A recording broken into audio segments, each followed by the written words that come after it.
সম্মানিত দর্শক এবং শ্রোতাবৃন্দ, আমি ডক্টর আবুল কাশেম মোহাম্মদ মাহবুবুল্লাহ যশোরী, বাংলাদেশী সেবা পার্টির পক্ষ থেকে আপনাদের সকলকে জানাই আসসালামু আলাইকুম ওয়া রাহমাতুল্লাহ।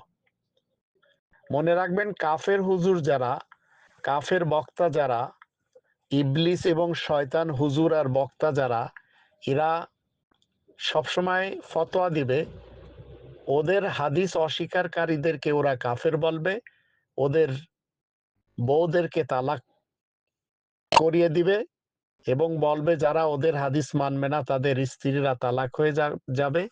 মনে রাখবেন, এসব কথাগুলি সবই এই কাফের হুজুরদের মন গড়া।